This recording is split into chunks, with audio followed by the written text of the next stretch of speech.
say hello. My name is Josephine Nelson. I write as JS Nelson. It's my great pleasure to talk to you today about how to achieve better compliance with less surveillance. There is a lot more research behind this presentation than we'll be able to cover in 20 minutes, but this will be a taste of some of the work being done. I also have a book coming out soon on business ethics with the Oxford University Press. I think I have a very different perspective on human nature than you may hear shortly from Nino. A lot of the psychological research shows that human beings, given the right circumstances and challenges, find meaning, commitment, and purpose in work. In fact, if employees feel that their ethics and values are in line with their employers, they will take significant pay cuts to work there and are far less likely to leave the company. Conversely, 82% of employees would leave a company for one whose ethics are more in line with their own, which they equate to a better working experience and more trust between employers and employees. I'll cut to the chase here. The number one reason why employees leave their jobs is not pay, benefits, or personality conflicts. The number one reason why employees leave their jobs is because of their bosses and how they feel they're being treated on the job. If the atmosphere at the company is not good, not only will workers leave, but your best workers will leave first. Surveillance, and particularly the abuse of surveillance, drives employees out. Women, minorities, and top performers have the least tolerance for surveillance and tend to be the most negatively impacted by it. Meanwhile, the data show that employee surveillance software does not help them do their job any better. It only has limited value in job performance for the youngest and most junior of workers who frankly need the most training anyway. In short, surveillance has been a crutch for bad management and for paranoid regulators. The data on surveillance show that its overuse poisons the workplace, drives out your best employees, and leaves firms both more unprofitable and more likely to be subject to employee retaliation and sabotage. These factors drive the cycle of unethical behavior at the company, discouraging honest reports and encouraging ever-increasing and invasive surveillance. So how do we break out? We reduce surveillance and we train managers instead to engage with their employees. Yes, this takes training, empathy, and more work, but the results are spectacular. You also keep and grow all the things you cannot measure until they're gone. Employee loyalty, ethical engagement, morale, creativity, team cohesion, and even joy in work. So that's the overall framework for this discussion. Please think about what your company wants from its employees and what kind of employer it wants to be. Now, turning to the presentation, let's talk more about the dark path that we've been traveling down and why it's a problem. First, let's go to some definitions of compliance and surveillance. Then let's talk about them as methods of control and about how they can be used as window dressing for other agendas. And finally, let's end with some discussions of ethical engagement and what's at stake in being able to preserve ethical engagement within the company. As you know, when ethical engagement falls apart, compliance personnel are in an impossible situation. The same way that police officers on the highway cannot catch and ticket everyone who speeds, we depend on the existence of basic ethical behavior for the functioning of our workplaces. When that's gone, just like when no one obeys the traffic laws, our roads no longer work and our companies no longer function. We not only have to teach people the rules of the road, we have to instill in them self-regulating desire to follow those rules because they want to, even when no one is watching. In the absence of these basic conditions, there will never be enough compliance officers, cops on the beat. They will never be able to regulate the vast majority of human behavior, and the company will fall apart under its own weight of surveillance, unethical behavior, lost profits, lost opportunities, violations, and fines. We can do better. So let me talk to you a little bit about this. First, we have definitions. This is what Matthias was talking about. This is the actual definition, according to the American Law Institute, of compliance.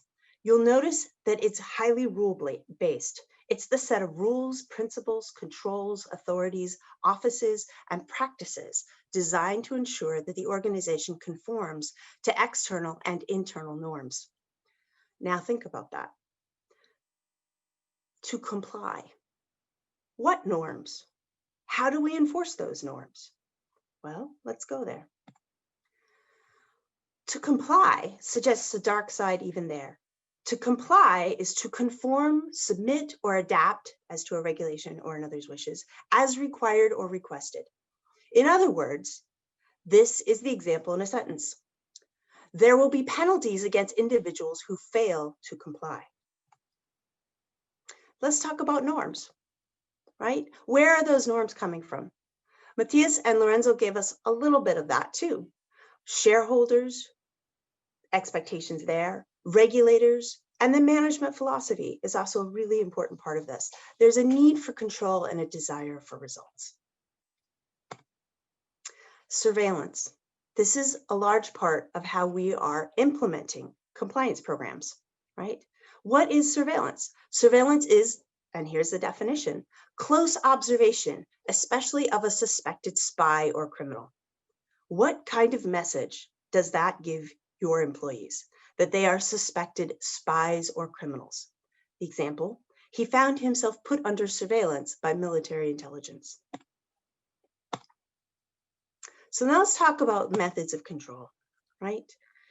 We are in this situation where businesses feel as though, and there are some quotes here, data is the new oil, right? Businesses need something tangible they can latch onto and implement. They need to feel that they are doing something, right?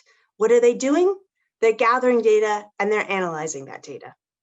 In data gathering, this is a problem to use surveillance. Surveillance by managers who, and this is from a criminologist, want to control decisions and concentrate resources into their own hands is problematic. Why? It's a self-perpetuating strategy.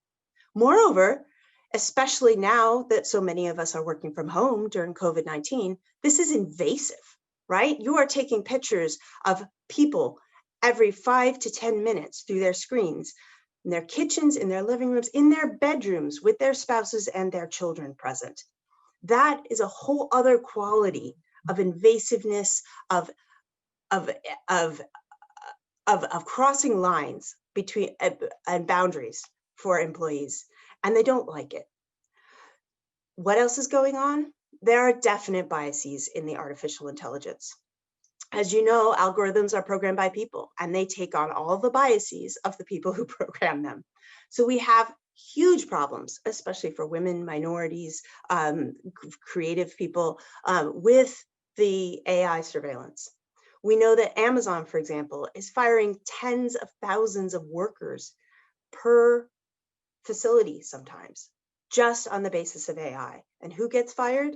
People who are older, people who are disabled, people who are unable to meet the metrics for any other reason, but add diversity and add value to the company in ways that the AI has not been programmed to understand. What else happens here? Surveillance suppresses dissent, right? And then I get questions. Well, isn't surveillance really for the benefit of employees? Well, if it's for to better employee performance, then why not give that information directly to employees? If the issue is how long you've spent on Excel today versus PowerPoint versus Word, then, and there are norms here, maybe there are good reasons why this person spent more time on Excel today than on Word, because they're working from home and they knew that they were going to have a lot of interruptions, and they were being productive in the way that they should have been, right? They were choosing the activity that would give them the ability to be most productive, even with interruptions. Now, if that's a problem, why not let the employee know that they need to be more efficient in their use of Excel or something else, right? If this is about self-improvement, then give the information back to the employee. There is no reason for this to be part of a larger monitoring system. Data analytics. Now, we are really in love with data analytics. They seem powerful, they seem impartial, but they have all the same problems as the rest of our AI system, right? We think that we can show our data analytics to superiors and regulators as evidence of monitoring, that we're in control. That's not what it shows at all. It shows that we're following people, that we're spying on them. That's not in control. That's just reporting back to superiors and covering our rear ends. Finally, we have window dressing for other agendas. Really, surveillance and compliance gets used for many other purposes other than necessarily what we think its ideal purpose should be. Certainly in the US, we have a compliance system that's deeply invested in monitoring and enforcing procedures. This is Caremark and the Marchand cases. We definitely have a just do something message, right? That says, check the box, make sure that you are monitoring everything, surveilling everything, watching everything. Why? As a defensive measure. But this actually creates wrongdoing. We have all this evidence that that surveillance creates a poisonous atmosphere within the company such that it is more likely that unethical behavior will happen, right? We are pushing people into unethical behavior by virtue of this surveillance. And we have seen the examples. So we have a potentially very well-intentioned but highly legalistic program at Intel that created enormous problems and was actually cited in the indictments and the legal documents for the cases as driving the wrongdoing, right? Also, we know that surveillance is almost always used in practice against employees, to throw employees under the bus, to otherwise make cases against employees to save the company. And employees know it. When you turn on their camera remotely and you turn on their microphone remotely and you're watching everything they do, you know that they know that that's not for their benefit. They know that that's for the company to record something in a personnel file to be used against them later, right? And the research bears this out. The research shows that this breaks trust and it leads to sabotage. It makes people angry. It makes people upset. It feels like the invasion that it is. And we have seen surveillance and compliance programs be used in directly abusive ways. This was the Wells Fargo example, where the company was consistently monitoring all these metrics off of the employees and checking in with the branch offices 6 times a day and simply asking, how many accounts have you cross-sold, right? I want account after account after account. I want you to go to homeless people at bus shelters and sign them up for credit cards they can't afford, nor do they want. I want you to prey on immigrant populations. I want you to engage in all this terrible behavior because all I'm going to count is the opening of that particular, check that one box, cross that one metric off, right? And it leads to horrendous behavior. And then let's talk about ethical engagement, because this is at the core of what we need for our companies to preserve, but also for profitability. This is the core of profitability. I actually would contest the introduction that we had, that I believe it was Lorenzo and Matthias were giving, where they were talking about, oh, well, you're going to get pushback from your board. Well, maybe, maybe not. Because if they really understand the drivers of productivity and the drivers of profitability, it is diversity, creativity, innovation.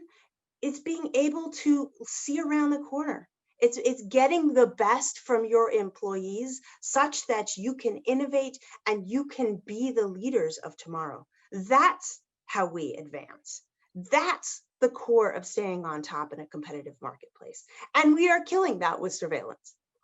Our best people leave. Our brightest minds flee as fast as they can, right? And we get groupthink instead, which is the kiss of death for a company that needs to stay competitive, innovative, and productive, right? And I want to push back and say, this is not about reinventing the form of compliance. We've tried all kinds of things. You can teach people accounting measures, but if you have the wrong incentive systems in place, guess what you get? You get more accounting fraud because they know more accounting procedures. You can teach legal rule-based compliance, And you get more rule breaking because they think they're all lawyers and they want to skate as close to the line as possible, right? You can go through form of this after form of this. And now one of the very popular forms is this culture-based compliance. But I would argue that's actually the most dangerous. When you are talking about compliance, as in from the verb to comply, to fall in line, to satisfy expectations, to comply and do what you are told to do. The Nazis had wonderful compliance.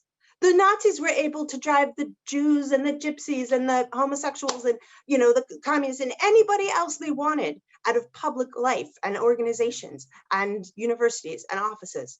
They had wonderful compliance. They had horrendously unethical results, but they got great compliance, right? So the key is about protecting the ethics of the situation, right? It's about protecting employee voice and individual engagement, to have the person who says, no, this is wrong. I will not do this. I do not want to live in East Germany. I do not want to be monitored at every moment in every way and be pushed to these unethical actions. So what you need to protect is the ability to speak up internally, right? And that's that first subtitle there. We need to protect the diversity of experiences. It's not necessarily what people look like. It's their experiences and that they feel different and other from other people so that they don't just agree with them. They don't have exactly the same background. They're rotating through departments, whether it's because they're from marketing and now they're in accounting, or they're in sales and they were something and now they're being placed somewhere else. They are an outsider and they start asking the questions about, why do we run these accounts this way? This seems very strange. How about running the accounts the other way? You need the perspective of an outsider and to rotate through these groups in order to be able to do that. That's how profits are made. Destroying groupthink is how profits are made. It's a more uncomfortable situation for employees sometimes and in the workplace sometimes, but it's a more creative process. It's a more productive process. Finally, surveillance exacerbates power differentials, right? So the most impacted groups are women, minorities, and your sources of diversity, which, as we talk about, are also your sources of profit. Finally, you need to realize that surveillance tends to elevate early warning signs of major ethical scandals, right? Turnover. Your brightest and best will leave, and they will leave the fastest. They will get the heck out of an organization that they feel does not trust them, and that they do not feel that they can invest themselves in. And that's a real shame. And that's a point that can be made to your board of directors and your CEO. You want the best out of people, then stop treating them like they are in a police state. Stop treating them as though they are the criminal or spy that you imagine they are. Instead, and that's why the title of this presentation is the subtitle is No Excuses for Poor Management. That's why we need better management. That's why you have to engage people on a human level and not allow surveillance to be a substitute for that engagement. That's not going to give you the results that you want. This is not the shortcut that people imagine that it is. We are not robots. We do not like to be managed as robots.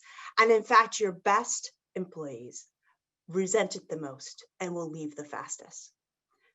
And then you are left with people who are unhappy being there, have no other choices, and will engage in sabotage, increasingly engage in sabotage, which makes it a harder and harder place to get compliant behavior in an ethical sense of compliance. If we have lost sight of the ethics of compliance, so will our employees. So thank you. Many thanks, Josephine. That was great, and it was convincing as always. So I can't hear a word.